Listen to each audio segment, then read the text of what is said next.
আকাশবাণী আগরতলা। স্থানীয় সংবাদ পড়ছে চন্দন লেখা পাল।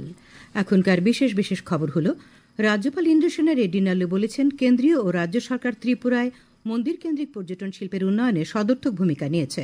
মুখ্যমন্ত্রী অধ্যাপক ড মানিক সাহা বলেছেন, ত্রিপুরা আগামী দিনে দক্ষিণ পূর্ব এশিয়ার প্রবেশদ্বার হয়ে উঠবে। প্রধানমন্ত্রী নরেন্দ্র মোদী বলেছেন যে গোটা বিশ্ব ভারতীয় যুবকদের সক্ষমতায় আকৃষ্ট হয়েছে। বিচারপতি সঞ্জীব খান্না আজ ভারতের 51তম প্রধান বিচারপতি হিসেবে শপথ গ্রহণ করেছেন। পূর্বাঞ্চলের আন্তঃবিশ্ববিদ্যালয় ফুটবল প্রতিযোগিতার ছেলেদের আসরে গ্রুপের প্রথম খেলায় ত্রিপুরা বিশ্ববিদ্যালয় জয়লাভ করেছে। এবারে আসছি বিস্তারিত সংবাদে। রাজ্যপাল ইন্দ্রসেনা রেড্ডি নাল্লু বলেছেন, কেন্দ্রীয় ও রাজ্য সরকার ত্রিপুরায় মন্দির কেন্দ্রিক পর্যটন শিল্পের উন্নয়নে সদর্থক ভূমিকা নিয়েছে। গোটা দেশে পর্যটন ক্ষেত্রে বৃহৎ ও গুরুত্বপূর্ণ ভূমিকা রয়েছে মন্দিরগুলির। আজ কসবেশ্বরী কালী মন্দিরে পুজো দেবার পর রাজ্যপাল আকাশবাণীর সিপাহীজলা জেলা প্রতিনিধি অভিজিৎ বর্ধনকে এক সাক্ষাৎকারে একথা বলেন। তিনি বলেন, टेम्पल टूरिज्म भी एक बड़ा टूरिज्म है और टूरिज्म इधर न त्रिपुरा स्टेट में भी त्रिपुरा सुंदरी टेम्पल, वैसे 14 बारी टेम्पल, ये सब जगह स्टेट गवर्नमेंट सेंट्रल गवर्नमेंट मिलके डेवलप करने के लिए उधर 14 करोड़ सैंक्शन हुआ, इधर भी 17 करोड़ का प्रपोजल है। রাজ্যপাল আজ কমলাসাগর আন্তর্জাতিক সীমান্তে অবস্থিত সীমান্তরক্ষী বাহিনীর বিওপিতে জওয়ানদের সঙ্গে কিছুটা সময় কাটান। রাজ্যপালের সঙ্গে ছিলেন সিপাহীজলা জেলার জেলাশাসক ড সিদ্ধার্থ শিব জয়সওয়াল, পুলিশ সুপার বিজে রেড্ডি সমেত প্রশাসনিক আধিকারিকরা। এর আগে রাজ্যপাল আজ পুরাতন আগরতলায় চতুর্দশ দেবতা মন্দিরে পুজো দেন। সেখানে তিনি সাংবাদিকদের বলেন, চতুর্দশ দেবতা বাড়ির মন্দির রাজ্যের বিভিন্ন পর্যটন ক্ষেত্রের মধ্যে অন্যতম। সরকার এই কারণে মন্দিরের উন্নয়নের পরিকল্পনা নিয়েছে। রাজ্যপালের সঙ্গে উপস্থিত ছিলেন বিধায়ক রতন চক্রবর্তী। মুখ্যমন্ত্রী অধ্যাপক ড মানিক সাহা বলেছেন, ত্রিপুরা আগামী দিনে দক্ষিণ পূর্ব এশিয়ার প্রবেশদ্বার হয়ে উঠবে। আগরতলার রবীন্দ্র শতবার্ষিকী ভবনে আজ সমগ্র শিক্ষা দপ্তরের উদ্যোগে আয়োজিত পিএম জন্মান প্রকল্পের অন্তর্গত 10টি ছাত্রাবাসের ভার্চুয়ালভাবে ভিত্তিপ্রস্তর স্থাপন অনুষ্ঠানে তিনি একথা বলেন। মুখ্যমন্ত্রী বলেন, প্রধানমন্ত্রী নরেন্দ্র মোদী দেশের পিছিয়ে পড়া জনজাতিদের কথা চিন্তা করেন, আর সেই চিন্তা বাস্তবায়নের ক্ষেত্রে পিএম জন্মান হল প্রধানমন্ত্রীর স্বপ্নের প্রকল্প। তিনি বলেন, কেন্দ্র ও রাজ্য সরকার সবসময় পিছিয়ে পড়া জনজাতিদের শিক্ষা, স্বাস্থ্য থেকে শুরু করে প্রতিটি বিষয়কে প্রাধান্য দিয়ে কাজ করে চলেছে। এই হস্টেলগুলি নির্মাণের মাধ্যমে ছাত্রছাত্রীদের পড়াশোনার গুণগত মান বৃদ্ধি হবে। জনজাতি কল্যাণমন্ত্রী বিকাশ দেববর্মা অনুষ্ঠানে বলেন, বর্তমানে রাজ্যে মোট 21টি একলব্য বিদ্যালয় রয়েছে। শিল্প বাণিজ্য মন্ত্রী শান্তনা চাকমা বলেন, বর্তমানের রাজ্য সরকার হচ্ছে জনজাতি বান্ধব সরকার। উল্লেখ্য, মুখ্যমন্ত্রী আজ 4টি জেলার 6টি ব্লকের 6টি বিদ্যালয়ের সঙ্গে যুক্ত 10টি হস্টেল বিল্ডিংয়ের ভিত্তিপ্রস্তর স্থাপন করেন। অনুষ্ঠানে স্বাগত ভাষণ দেন সমগ্র শিক্ষার রাজ্য প্রকল্প অধিকর্তা এনসি শর্মা। মুখ্যমন্ত্রী অধ্যাপক ড মানিক সাহা বলেছেন, উন্নতি 2024 প্রকল্পটি ত্রিপুরা সহ উত্তর পূর্বাঞ্চলের বিভিন্ন রাজ্যের শিল্পায়ন ও অর্থনৈতিক প্রবৃদ্ধির ক্ষেত্রে গুরুত্বপূর্ণ ভূমিকা নেবে। আজ প্রজ্ঞা ভবনে শিল্প বাণিজ্য দপ্তর আয়োজিত উন্নতি প্রকল্পের ওপর রাজ্যভিত্তিক কর্মশালার উদ্বোধন করে তিনি কথা বলেন। মুখ্যমন্ত্রী বলেন, এই প্রকল্পে আগামী 10 বছরে 83,000 কর্মসংস্থান তৈরির লক্ষ্যমাত্রা রয়েছে। এর জন্য 10,037 কোটি টাকার বাজেট বরাদ্দ রাখা হয়েছে, যা এই অঞ্চলের জনগণের মজবুত জীবন জীবিকা সৃষ্টির বিষয়ে সরকারের দৃষ্টিভঙ্গিকে প্রতিফলিত করছে। মুখ্যমন্ত্রী বলেন, উন্নতি 2024 প্রকল্পের জন্য গত 9 মার্চ নথিভুক্তিকরণ চালু হয়েছে এবং 2026 সালের 31 মার্চ পর্যন্ত তা চলবে। মুখ্যমন্ত্রী বলেন, আমরা জানি মাননীয় প্রধানমন্ত্রী জি সবসময় বলেন যে যতক্ষণ ধরে নর্থ ইস্ট ডেভেলপ না হবে ততদিন দেশও ডেভেলপমেন্ট হবে না। সেটারও একটা ঝলক আবার আমরা দেখতে পেলাম যে উন্নতি 2024 যে প্রকল্প, নর্থ ইস্টের যে শিল্পায়ন এবং যে জিডিপি বা জিএসটিডি যদি ডেভেলপ করতে হয়, উনার যে চেষ্টা সেটা আবার আমরা দেখতে পেলাম। উত্তর পূর্বাঞ্চলের শিল্প উদ্যোগকে আরো যাতে মজবুত হয় তার জন্য এই কর্মসূচি চালু করা হয়েছে এবং যারা বিনিয়োগ করতে চান তাদেরকে আকর্ষণ করার জন্য এই উদ্যোগ। অনুষ্ঠানে অন্যান্যদের মধ্যে বক্তব্য রাখেন শিল্প ও বাণিজ্য মন্ত্রী শান্তনা চাকমা, দপ্তরের সচিব কিরণ গিত্তে, অধিকর্তা বিশ্বশ্রী বি, কেন্দ্রীয় সরকারের বাণিজ্য ও শিল্প মন্ত্রকের শিল্প ও অভ্যন্তরীণ বাণিজ্য উন্নয়ন বিভাগের আধিকারিক করমপাল সিং। বরিষ্ঠ আইনজীবী সিদ্ধার্থ শঙ্কর দে আজ রাজ্যের অ্যাডভোকেট জেনারেলের পদ থেকে পদত্যাগ করেছেন। সিদ্ধার্থ শঙ্কর দে আজ সকালে রাজ্যের আইন সচিবের কাছে পদত্যাগপত্র জমা দেন। বিকেলে রাজ্যপাল ইন্দ্রসেনা রেড্ডি নাল্লু তাঁর পদত্যাগপত্র গ্রহণ করেছেন। এদিকে প্রবীণ আইনজীবী শক্তিময় চক্রবর্তী রাজ্যের নতুন অ্যাডভোকেট জেনারেল হয়েছেন বলে জানা গেছে। খবর প্রচারিত হচ্ছে আকাশবাণীর আগরতলা কেন্দ্র থেকে। প্রধানমন্ত্রী নরেন্দ্র মোদী বলেছেন যে গোটা বিশ্ব ভারতীয় যুবকদের সক্ষমতা আকৃষ্ট হয়েছে। তিনি বলেন যে আজ বেশিরভাগ বিশ্ব নেতা ভারতের দক্ষ যুবশক্তি তাদের দেশে কাজ করবে বলে আশা করেন। আজ সকালে ভিডিও কনফারেন্সের মাধ্যমে গুজরাটের ভাততালে শ্রী স্বামীনারায়ণ মন্দিরের 200তম বার্ষিকী উদযাপন উপলক্ষে একটি অনুষ্ঠানে ভাষণ দিচ্ছিলেন প্রধানমন্ত্রী। তিনি বলেন যে উন্নত ভারতের জন্য যুবকদের ক্ষমতায়ন করা উচিত এবং দক্ষ যুবকরাই দেশের সবচাইতে বড় শক্তি হয়ে উঠবে। তিনি বলেন আমাদের তরুণদের বিশ্বব্যাপী চাহিদা আরও বাড়তে চলেছে। অনুষ্ঠানে প্রধানমন্ত্রী আনন্দ প্রকাশ করে জানান যে সরকার এই উপলক্ষে 200 টাকার রৌপ্য মুদ্রা এবং একটি স্মারক ডাক টিকিট প্রকাশ করেছে।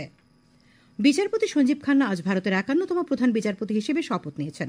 রাষ্ট্রপতি ভবনে এক অনুষ্ঠানে রাষ্ট্রপতি দ্রৌপদী মুর্মু বিচারপতি শ্রী খান্নাকে শপথ বাক্য পাঠ করান। বিচারপতি সঞ্জীব খান্না বিচারপতি DY চন্দ্রচূড়ের স্থলাভিষিক্ত হলেন। উপরাষ্ট্রপতি জগদীপ ধনখড়, প্রধানমন্ত্রী নরেন্দ্র মোদী, একাধিক কেন্দ্রীয় মন্ত্রী এবং সুপ্রিম কোর্টের বিচারপতিরা অনুষ্ঠানে উপস্থিত ছিলেন। প্রধানমন্ত্রী নরেন্দ্র মোদী সুপ্রিম কোর্টের প্রধান বিচারপতি হিসেবে শপথ নেয় বিচারপতি সঞ্জীব খান্নাকে শুভেচ্ছা জানিয়েছেন। এবছর উৎসবের মরশুমে যাত্রীদের ভিড় সামলাতে ভারতীয় রেলওয়ে 1 অক্টোবর থেকে 30 নভেম্বর পর্যন্ত প্রায় 2 মাসের জন্য 7,666টি স্পেশাল ট্রেন চলাচলের সূচি নির্ধারণ করেছে, যা পূর্ববর্তী বছরের 4,429টি স্পেশাল ট্রেনের তুলনায় 73% বেশি। আজও দেশের বিভিন্ন রুটে 155টি অতিরিক্ত উৎসব স্পেশাল ট্রেন চলছে। উৎসব মরশুমে অতিরিক্ত ভিড় সামলাতে উত্তর পূর্ব সীমান্ত রেলওয়ে উল্লেখযোগ্য ভূমিকা পালন করছে। উত্তর পূর্ব সীমান্ত রেল 10 নভেম্বর পর্যন্ত 80টি স্পেশাল ট্রেন এবং 800টি ট্রিপ চালিয়েছে।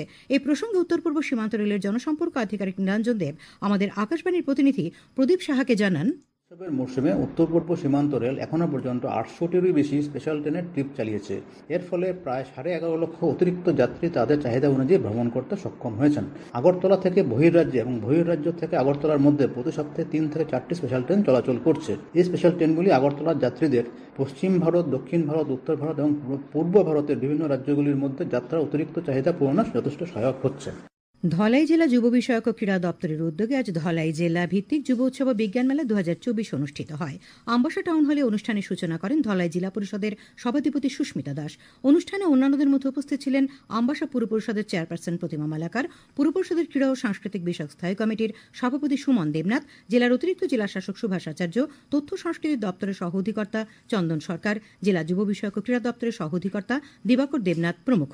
উদ্বোধকের ভাষণে শ্রীমতী দাস বলেন, ছেলেমেয়েদের পড়াশোনার পাশাপাশি নাচ গান সহ বিভিন্ন বিষয়ে পারদর্শী করে তোলা এবং সংস্কৃতি মনস্ক করবার জন্য বিভিন্ন ধরনের উদ্যোগ গ্রহণ করে চলেছে রাজ্য সরকার। যুব উৎসবে এখন নতুন নতুন বিষয় সংযুক্ত করা হচ্ছে ছাত্রছাত্রীদের জন্য। তিনি নেশার করাল গ্রাস থেকে যুব সমাজকে রক্ষা করার জন্য সবাইকে এগিয়ে আসার আহ্বান জানান। এই উৎসবে মোট 13টি ইভেন্টে মোট 5 শতাধিক প্রতিযোগী অংশ নিয়েছে। আমবাসা টাউন হল এবং পঞ্চায়েত রাজ ট্রেনিং ইনস্টিটিউট এই দুটি স্থানে প্রতিযোগিতার বিভিন্ন বিষয়গুলি অনুষ্ঠিত হয়। তাছাড়া বিভিন্ন বিদ্যালয়ের ছাত্রছাত্রীরা তাদের তৈরি মডেল নিয়ে বিজ্ঞান মেলায় অংশগ্রহণ করে এবং বিভিন্ন দপ্তরের তরফ থেকে বিভিন্ন ধরনের স্টল খোলা হয়। রাজ্যে আগামী 13 নভেম্বর থেকে পেট্রোলের সরবরাহ স্বাভাবিক হবে। খাদ্য অধিকর্তা সুমিত লোধ আজ এই খবর জানিয়ে বলেন, এলপিজি এবং ডিজেলের স্বাভাবিক সরবরাহ চালু রয়েছে। বর্তমানে পেট্রোলের ওপর সারা রাজ্যে রেশনিং হচ্ছে। লামডিং ডিভিশনের একটি অংশে রেললাইনের সংস্কারের কাজ চলছে। এর ফলে পণ্যবাহী ট্রেন চলাচল বন্ধ রয়েছে, তবে সড়কপথে বহির্রাজ্য থেকে পেট্রোলের ট্যাঙ্কার আসছে। পঞ্চায়েতি রাজ প্রতিষ্ঠানে নির্বাচিত মহিলা জনপ্রতিনিধিদের দায়িত্ব পালন কার্যক্রমে প্রকৃত ক্ষমতায়ন নিশ্চিত করতে আজ থেকে আগরতলার প্রজ্ঞা ভবনে 2 দিনের আলোচনা চক্র শুরু হয়েছে। সুপ্রিম কোর্টের সাম্প্রতিক এক আদেশের পরিপ্রেক্ষিতে এই উদ্যোগের বিশেষ গুরুত্ব রয়েছে, কারণ মহিলাদের জন্য সংরক্ষিত পঞ্চায়েতের আসনে পুরুষ আত্মীয়, বিশেষত স্বামীদের প্রতিনিধি হিসেবে প্রভাব বিস্তার বন্ধের নির্দেশ দেওয়া হয়েছে সুপ্রিম কোর্টের সাম্প্রতিক এক আদেশে। আজ আগরতলার প্রজ্ঞা ভবনে আয়োজিত সেমিনারে মেঘালয়, মণিপুর, মিজোরাম, সিকিম, নাগাল্যান্ড ও ত্রিপুরা এই 6টি রাজ্যের পঞ্চায়েত স্তরের মহিলা জনপ্রতিনিধিরা অংশ নেন। আলোচনা চক্রের উদ্বোধন করে পঞ্চায়েত দপ্তরের সচিব সন্দীপার রাঠোর বলেন, সুপ্রিম কোর্টের আদেশটি মহিলাদের জন্য একটি গুরুত্বপূর্ণ মাইল ফলক এবং এটি পঞ্চায়েতি রাজ ব্যবস্থায় প্রকৃত মহিলা নেতৃত্ব প্রতিষ্ঠার পথ প্রশস্ত করবে। স্বাগত ভাষণ দেন পঞ্চায়েত অধিকর্তা প্রসূন দে। দিল্লি থেকে ভার্চুয়ালভাবে আলোচনায় যোগ দেন কেন্দ্রীয় পঞ্চায়েত রাজ মন্ত্রকের যুগ্ম সচিব মমতা ভার্মা। কেন্দ্রীয় পঞ্চায়েত রাজ অধিকর্তা ডক্টর রমিত মৌরিয়া সুপ্রিম কোর্টের আদেশকে মান্যতা দিয়ে মহিলাদের সুনির্দিষ্ট আইনি সুরক্ষা এবং প্রশিক্ষণের প্রয়োজনীয়তার কথা বলেন। আগামীকাল দ্বিতীয় দিনে ত্রিপুরা পঞ্চায়েত ব্যবস্থার অভিজ্ঞতা নিয়ে অংশগ্রহণকারীরা আলোচনা করবেন। আলোচনা চক্র উপলক্ষে প্রজ্ঞা ভবনে স্বসহায়ক গোষ্ঠীগুলি প্রদর্শনী মণ্ডপ খুলেছে। প্রাণী সম্পদ বিকাশ দপ্তরের মন্ত্রী সুধাংশু দাসের পৌরোহিত্যে আজ গোর্খাবস্তিস্থিত প্রাণী সম্পদ বিকাশ দপ্তরের রাজ্যভিত্তিক পর্যালোচনা বৈঠক হয়। বৈঠকে তিনি জানান, সাম্প্রতিক বন্যায় প্রাণী সম্পদ বিকাশ দপ্তরের ক্ষয়ক্ষতির পরিমাণ 18 থেকে 19 হাজার কোটি টাকা। কিছুদিনের মধ্যে কেন্দ্রীয় সরকারের একটি প্রতিনিধি দল রাজ্যে এসে ক্ষয়ক্ষতি সরজমিনে পর্যবেক্ষণ করবে বলেও তিনি জানান। খেলার খবর। পূর্বাঞ্চলের আন্তঃবিশ্ববিদ্যালয় ফুটবল প্রতিযোগিতায় ছেলেদের আসরে গ্রুপের প্রথম খেলায় ত্রিপুরা বিশ্ববিদ্যালয় জয়লাভ করেছে। নাগাল্যান্ডে অনুষ্ঠিত আসরে আজ ত্রিপুরা বিশ্ববিদ্যালয় পেনাল্টি শুটআউটে 5-4 গোলে মণিপুর কেন্দ্রীয় বিশ্ববিদ্যালয়কে হারিয়ে দেয়। নির্ধারিত সময়ের খেলা 1-1 গোলে অমীমাংসিত ছিল। শেষ করার আগে খবরের বিশেষ বিশেষ অংশগুলি আরেকবার। রাজ্যপাল ইন্দ্রসেনা রেড্ডি নালো বলেছেন, কেন্দ্রীয় রাজ্য সরকার ত্রিপুরায় মন্দির কেন্দ্রিক পর্যটন শিল্পের উন্নয়নে সদর্থক ভূমিকা নিয়েছে। মুখ্যমন্ত্রী অধ্যাপক ড মানিক সাহা বলেছেন, ত্রিপুরা আগামী দিনে দক্ষিণ পূর্ব এশিয়ার প্রবেশদ্বার হয়ে উঠবে। প্রধানমন্ত্রী নরেন্দ্র মোদী বলেছেন যে গোটা বিশ্ব ভারতীয় যুবকদের সক্ষমতায় আকৃষ্ট হয়েছে। বিচারপতি সঞ্জীব খান্না আজ ভারতের 51তম প্রধান বিচারপতি হিসেবে শপথ নেন। পূর্বাঞ্চলের আন্তঃবিশ্ববিদ্যালয় ফুটবল প্রতিযোগিতার ছেলেদের আসরে গ্রুপের প্রথম খেলায় ত্রিপুরা বিশ্ববিদ্যালয় জয়লাভ করেছে। স্থানীয় সংবাদ আজকের মতো এখানেই শেষ।